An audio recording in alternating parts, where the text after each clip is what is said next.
Okay, 33. Meron tayong ilang liban ngayong umaga. Ilan ang liban?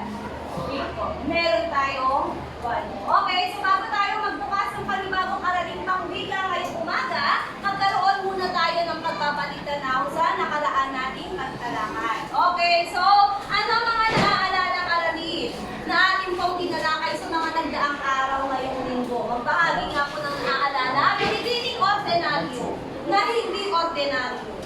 Okay, sige. Ha?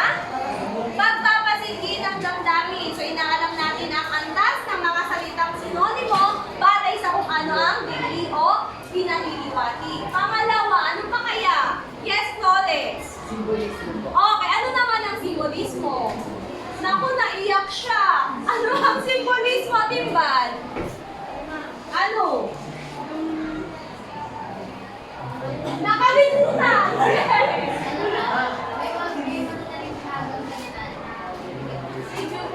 Okay? Yes, Tolon? Okay, so, ang idioma ay?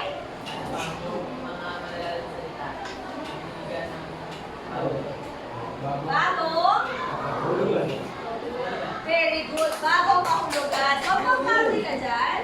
Okay, sige. So, parang galing Saudi, no? Okay. Sige, so, malinaw na sa inyo ang mga paraan kung paano natin gagawing matalinghaga ang tula. Ngayon, magkakaroon tayo ng panibagong talakayan. So, kinakailangan niyong magamit lahat ng salita na makikita sa slide.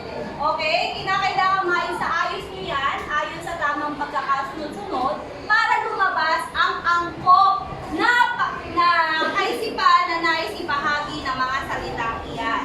Okay, bawat pangman makatatamo ng puntos sa pagtatapos ng ating talakayan ngayong umaga. Meron lamang kayong 10 segundo para ayusin ang mga salita. Okay, sige. So, group 1, nasaan? Taas kamay. Group number 2, taas kamay. Group 3, taas kamay. At group number 4, ayan. Sige, so, magbida po. Okay, in 10 seconds, may timer tayo. Nagbabahagi kayo ng nabuong kaisipan. Okay? Lahat ng salita dapat magamit. Walang idadagdag, bawal ang magagas. Okay, ready? 10 seconds.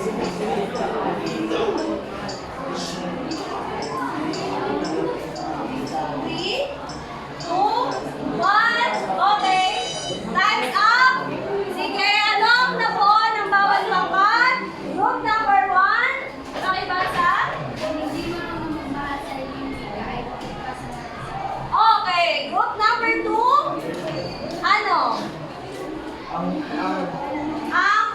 Ang hindi marunong magmahal sa sariling wika ay higit pa sa hayop at sa bangis at sa madalisang isda. Meron ba? Ano? Walang duka pa na. Hindi ka barudel siya. Okay, Dr. Roserita. Next, group 3. Group 3. O, sige na. Okay, nagyab. Dali. Naku, nasiya. 1, 2.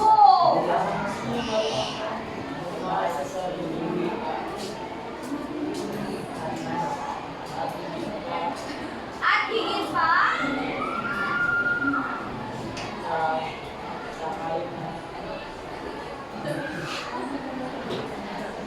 Higit pa sa hayop at sa isda. O, natawa siya. Next, group 4. Hindi marunong magmahal sa sariling wika ay higit pa sa hayop at mga bayan sa isa. Oh, Bible Semizan. Okay, so, ano ba yung pangkat ang tama? Okay, ang hindi marunong magmahal sa sariling wika ay higit pa sa hayop at malansang isda. Nakuha ng pangkat, 2 at pangkat. Okay, next. May pag-asa pa, may pag-asa pa. Okay. Okay, so, in 10 seconds, ayusin mo dito mga pahayag. Okay?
Brown Jr. Ang minsang hindi nakikita ng mata ay nakikita ng puso. Okay, group number 1. Kim. Kayo. Bigat ba yan? Ay, bigat na bigat. Bigat na bigat. Sige. Junior, Sabi niya. yun sa nakikita ng mga mata. Okay, minsan nakikita ng puso ang hindi nakikita ng mga mata. Group number 2. Anong nabuong kaisipan? Sabi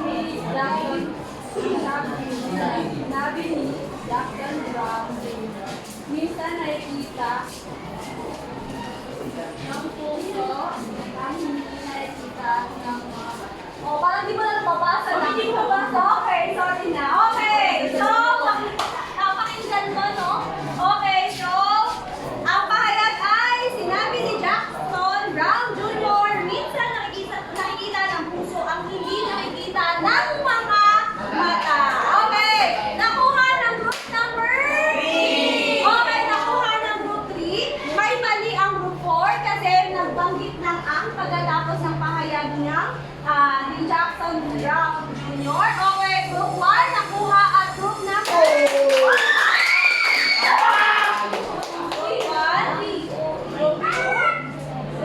at okay, group number 4. Okay, so ngayon, ano ba yung tawag natin sa mga yan? Diba? Meron tayong napakinggang kaisipan, naayos natin yung mga salita, meron tayong napasang pangalan, anong tawag natin sa mga yan? Yes. Kasabihan, yes, maaari. Pero sa general context o pangkabuuan, ano yung mga kasabihan na yan? Anong tawag natin dyan? Letter P. Mama ko lang! Yes. Philosophy. Yes.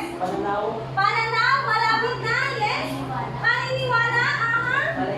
Palaisipan, may letter G sa dulo. G. Papag. Yes.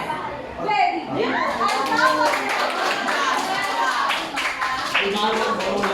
So, pag sinabi natin pahayag, anong ibig sabihin? Pag sinabi natin pahayag, anong ibig sabihin? Yes. Naglalahat ng ano? Ayun daw.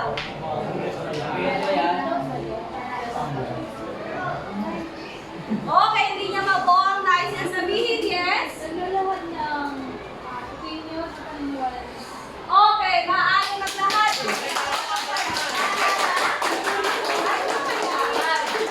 Yes. May naisip ko na yung bakit daw yung parating mo. Okay.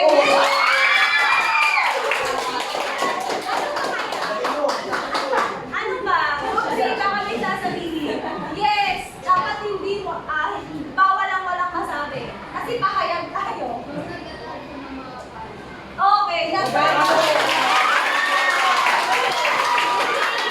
tayong dalawang okay, kilala sa dalawang uri ang pahayag. Meron tayong tinatawag na tuwiran at meron din tayong tinatawag na hindi tuwiran. Familiar ba kayo? Opo. Really? O, sige nga, ideya. Pag sinabing tuwiran. Oh yes, kabalo. Ano ma'am? Ano? Parang direct lang sinasabi yung pahayag ma'am. Tapos pag dituwiran ma'am, may mga, ano ma'am, may talinghaga pa ma'am. May talinghaga? Pag dituwiran ma'am. Tapos Ma'am. ano ma'am, parang direct. Direct lang mong sinasabi. Okay, salamat, mabalot. Yes. Patama ng mga mababasa. Ang sakit naman. Bakit ba naman? Papalakit yung manunulat kung ganyan na intention mo, no? Ang matamaan na yung mga tagabasa. Okay, ano pa? Ideya, group 1.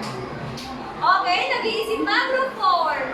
Nag-iisip pa. So, nakapagbahagi ang group number 2. Tingnan natin kung tama ang kanilang haka-haka. Pag sinabi natin tuwirang pakayag, pakibasa nga bautista. Yung pakingkab ka. Tama ko. Ano ibig sabihin?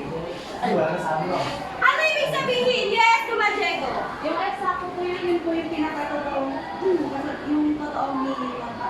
Totoong meaning, yun ba yun? Di ba? Ito ay tumutukoy Yung nagsalita, yung nagbahagi, yung sumulat ang siyang nagpaparating sa madla. Sa kanya mismo galing ang impormasyon. Okay. Kaya nga sa English, ang tawag natin dyan ay direct speech. Kasi ako, nagpaparating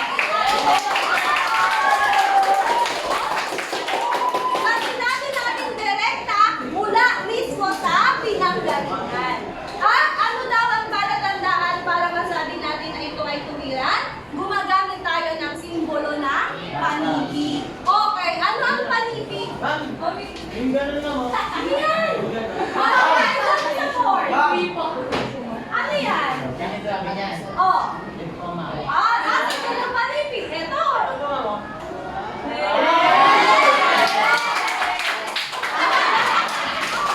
Pag sinabi natin panibig, sa English, lagi yung pare sa, meron tayo, ano tawag natin sa English ito? Quotation mark, diba? Pagbukas at patapos na panibig. Ginagamit yan kapag kinuha natin direkta ang pahayag ng isang tao. Ano ba ang palatandaan kapag tumiran? Bukod sa may panibig, dapat Highlight, ma'am. highlight. Ano, bukod doon? Ma'am. Yes! Meron po yung pangalan, ma'am. Very Pangalan. good. Okay. Hoy, Ma'am, ano? group kami. Oh, to. Okay. Hoy, kung kanino galing ang impormasyon. Okay, kapag naman dito wiran, ano naman ito? Yes, Abad. Kaya na ulit bilanggit ng iba tao. Paano yan? Parang, sinabi ko lang kasi iba tapos sinabi ko muna. Okay, paano yun? Ano yung malinaw na paliwanag dyan? Yes, Navarias. Halimbawa po, sinabi ko ang nagsalita yung pagkakalimutan. Tapos sinabi ko rin po, tapos tinurek yung, parang sinabi ko, galing kayo sa lisa. Okay, very good. So, ibig sabihin, yung impormasyon, okay na yan? Okay. Ibig sabihin mga anak, yung impormasyong nabasa niya ay iba ng tao ang nagbabahagi. Ibig sabihin, hindi na sa mismo tao, ibang tao na ang nagbahagi. Example, sinulat ni Coronia, tapos ako ang nagbahagi. Okay, so ibig sabihin, ang impormasyon ay galing na sa ibang tao. Pero, tukoy kung kanino nagmula ang impormasyon. Kaya nga sa English, ang tawag natin dyan ay indirect. Kasi, ibang tao na ang nagpahayag. At kung ang tuwiran may panipig, ano raw ang meron sa tuwiran? Mga pang-ukol. Ano ang mga pang-ukol? Bigyan niya ako ng mga halimbawa ng pang-ukol. One. Very good. Meron tayong iron guy. Ano ba? Fructose. Yes. Iron sand. Check. Ano ba? Nutri. Wala ka. Sabi ni Batay sa? Batay sa. So lahat ng binanggit nyo ay mga pang-ukol. Saan natin nakikita ang pang-ukol sa pahayag? Sa simula ng pang-ukol. Okay, so ngayon tukuyin natin. Tuwiran o di tuwiran? Sige. Sige. Based sa inyong pag-usuri, ano kaya yan? Tuwiran o di tuwiran? Wala, individual to ha, walang puntos. Yes. Di tuwiran. Okay, pakibasa muna anak. Sabi ka naman. Hindi marunong magmahal sa sarili hikay. Ay, tuwiran ma'am. Ay, nabasa mo na pala. Hindi marunong magmahal sa sarili hikay, higit pa sa hayop at malansang isda. Dr. Rosales. Tuwiran, di tuwiran. Tuwiran. Ay, ang daming awa. Tuwiran ma. Bakit? Kasi may doktor. Kasi may Dr. Jose Rizal. Ano ba? Yes, Abad. May panipi sa... May panibig at sa pahayag. Kaya yan ay tuwiran. Sentence number 2. Sentence 2. Yes, Flores. Ayon kay Confucius, huwag mong gawin sa iba ang ayaw mong gawin sa iba. Sagot? Dito nila. Bakit? Meron po siyang word na ayaw. May pahayag na merong pangkukol na ayon ka. Next. Tama. Number 3. Melarion. Sinabi ni Jackson Brown Jr. Minsan, nakikita ng puso ang hindi nakita ng mga mata. Okay. Dito wira. Bakit? May pang-ukol. Na? Sinabi ni Jackson Brown. Very good. Next, number 4. Dito tayo.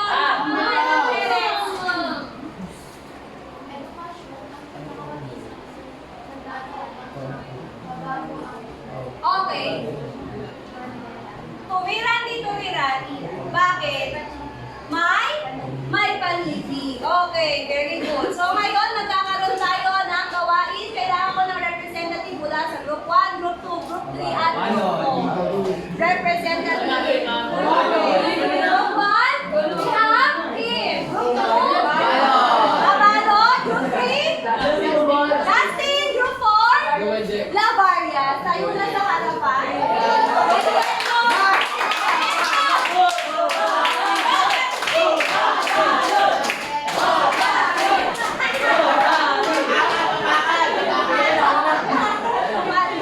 Okay, sige. So, isasalin niyo po sa kasalungan. Ibig sabihin, makinig muna. Group 2, mamuwasan ko kayo. Medyo maligalig na, ha? Okay, sige. So, mula sa tuwiran, gagawin di tuwiran ng kahayag. Kapag naman nasa di tuwiran, gagawin sa anyo ng tuwiran. Okay, group 1, para sa unang bilang. Group 2, para sa pangalawa. Para sa pangatlo at para sa pang-apat. Okay, gamitin ang pisala sa gawing kaliwaan. Okay, sige, go. Dito ko na lang mo.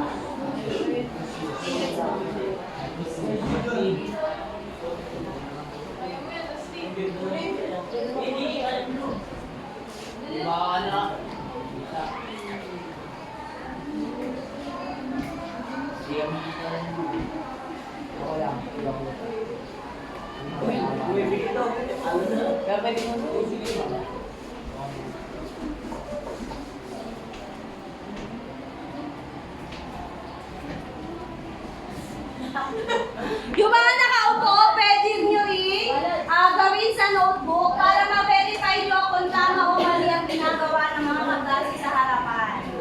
Sige. Pwede nyo rin gawin sa inyong upuan yung mga ginagawa ng inyong kaklase para alam nyo rin. Uy, Lorna! Ano ko yun? Nalakot ka na. Masakot ko na yung pagkakita. Sila sa nakikita.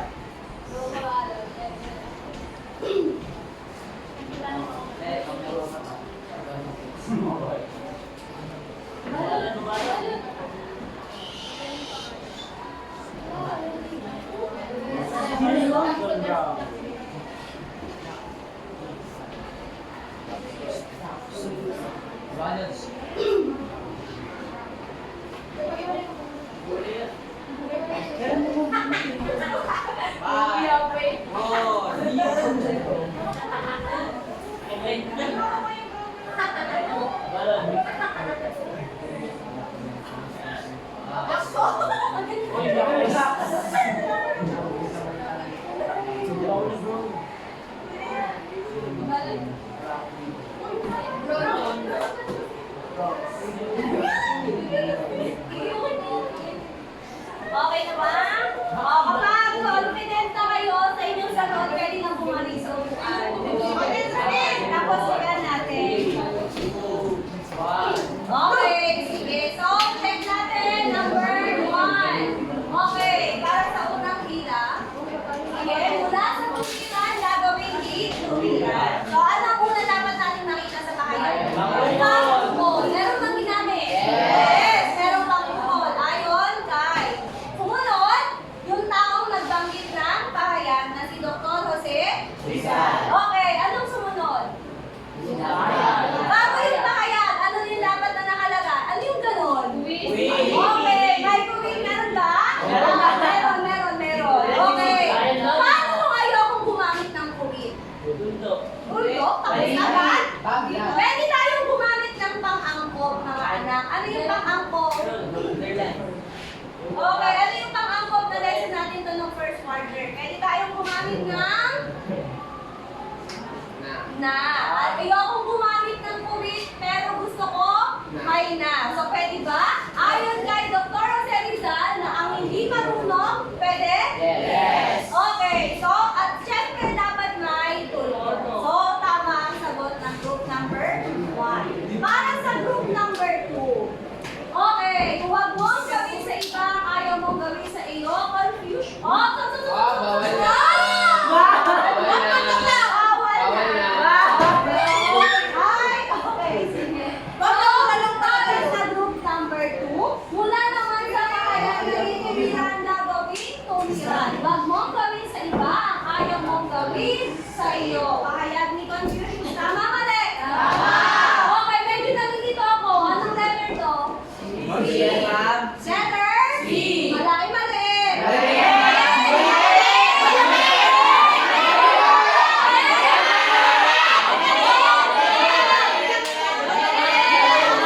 Kaya kung hindi na yung mga letters man kasi wala yung C. Kasi pag pinatinan ko lahat yun. Okay.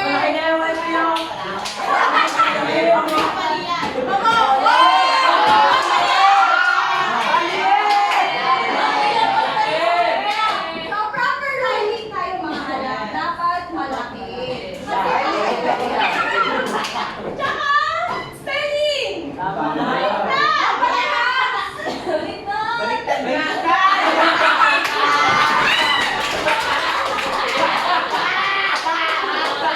Okay. Yung mga lamang kami sa inyo eh. Dahil ang paraan ng pagsulat ay walang dapat, paraan din ang pagsulat ay walang. Ito ay lahat ng sulat sa malaki. Okay, sige. So, dako tayo Huwag sa... Jackson ma'am, hindi makapital letter yun. Ma'am, tuldok lang. Sabi ako na lang Jackson ma'am, Okay. hindi malaki ma'am. Wala.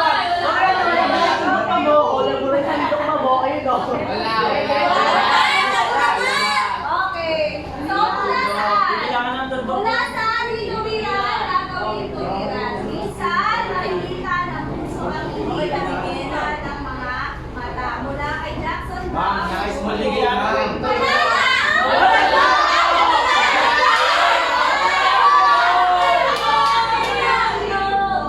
Wala na ako. Ma'am, Wala ko ba? Bawal yan.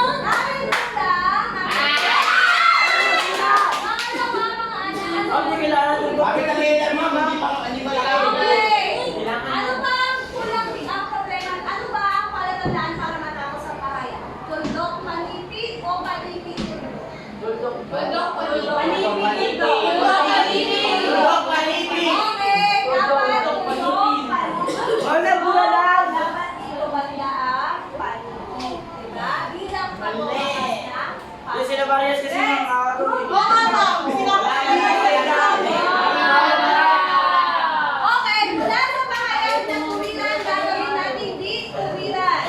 So, ayon kay Nelson Mandela, kuwit, anong nangyayari kapag ang panimulang ideya ay malaki ginawang di tuwiran?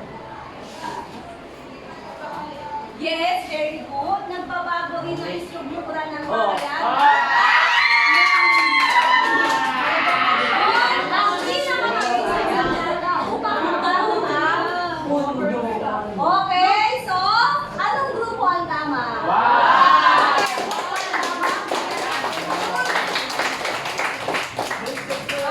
So, bilangin natin ang scores.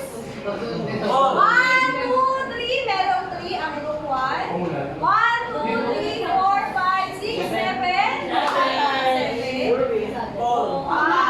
2, 3, at 4.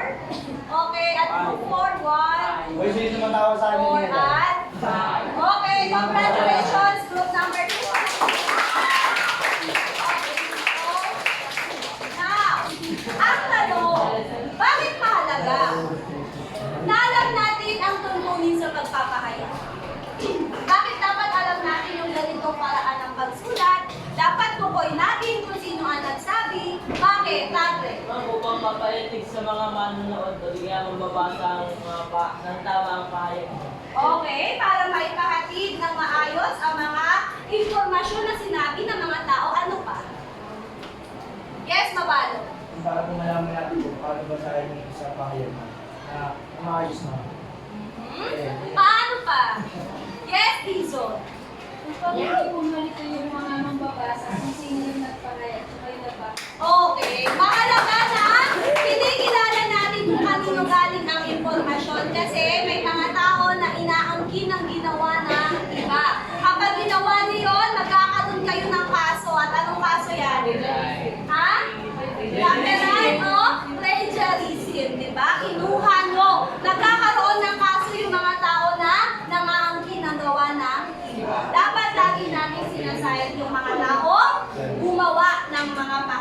Okay, labas ang kwaderno sa Pilipino. LAS tayo, Learning Activity Sheet. Sagutin. Ang gagawin, susuriin ninyo ang pangungusap.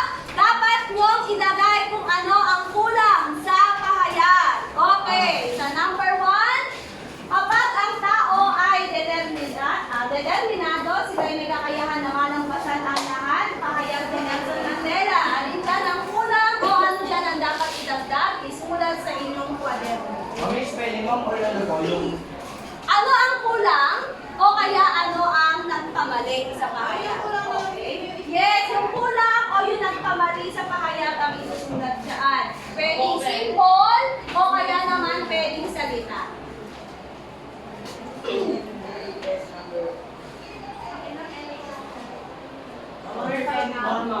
RS 5. Okay, RS 6 na raw pala. Okay, LAS number 6. Alin dyan ang kulang o alin dyan ang dapat na wala? Okay na? Okay. Hindi na. Isusulat nyo lang kung ano ang kulang o ano ang dapat na idagdag. Pwede rin ano ang dapat tanggalin. Okay? Next. Number 2. Sinabi ni Thomas A. Edison na ang talino ay 1% inspirasyon at siyang naputsyam na pagsisika. Pag tatanggalin, ano yung tatanggalin sa pangungusap?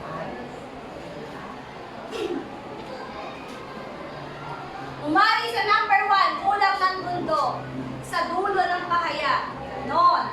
Tapos sa number 2, dapat tanggalin ang katagang na. Ganon.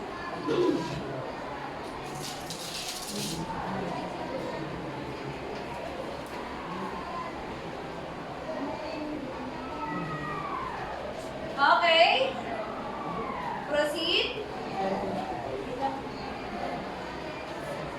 Ay, ano kaya? Oh. Okay, next, number 3.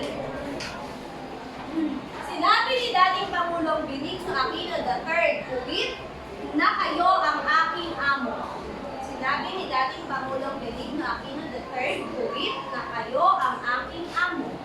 Alin ang dapat tanggalin? O ano naman kaya ang dapat na idagdag sa pahayag?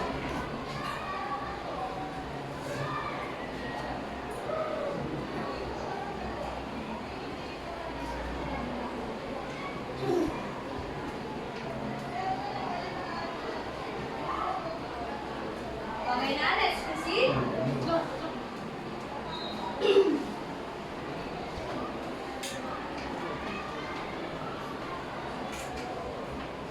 Okay.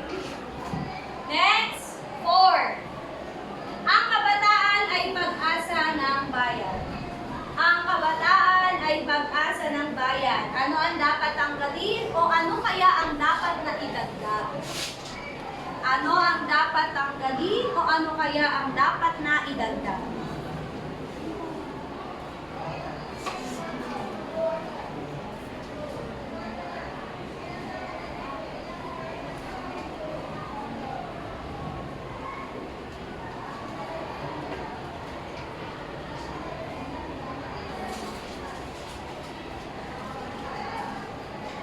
Okay, at last number.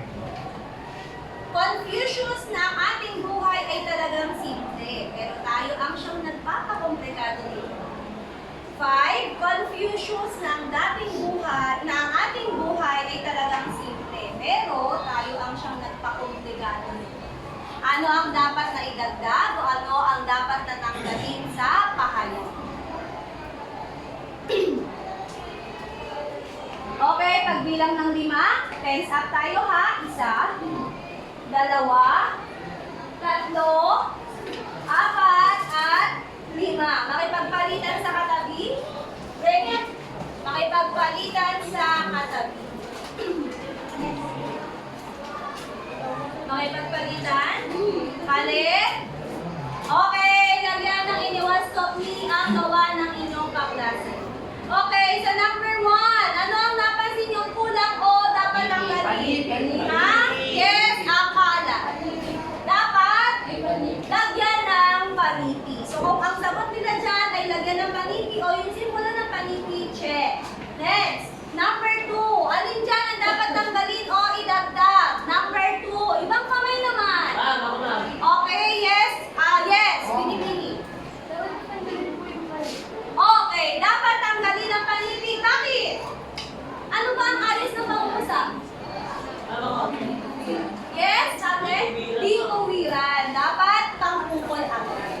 Okay, next, number 3. Sinabi ni dating Pangulong Benigno Aquino III, kayo ang aking amo. Alin dyan ang mali? Ako na. Yes! Adona. Uwin. Very good. Dalawa, no? Pwede? Uwin o na. Kasi either of the two lang ang makikita sa pamupusa. Okay, number 4. Ang kabataan ay pag-asa ng bayan? Ako. Ano? Yes! Dapat. Okay, dapat nakasulat ang nagpahayag o kaya naman Dr. Jose Lisa. At number 5, ano yan? Yes, Timbal. Dapat meron po siyang pang-uwi. Very good. Dapat meron tayong pang-upo. Sige, pakibilang ang score ng klase at ibalik sa may-ari. Okay, so, index of mastery, dapat equal tayo sa 33, ha? Okay. Ilan na naka-5? Ilan na naka-5? 1, 2, 3, 4, 5, 6, 7, 8, 9, 10, 11. 4. Ilan na naka-4? 1, 2, 3, 4, 5, 6, 7, 8, 9, 10, 11, at 12. Ilan ang naka-3? Tatlo. 1, 2, 3, 4. 2. 1, 2, 3. 1, 0. Okay, so pakiplas naman, tulungan mo ako. 11 plus 12. 23 plus 30. Kulang ng dalawa. Sino hindi nagtaas? Mama, bigyan mo yun. Sino hindi nagtaas? Saan ka? Anong score mo? 2. Okay, ulit. Ilan na nakakuha ng 5? 1, 2, 3, 4, 5, 6, 7, 8, 9, 10, 11, 12. 4.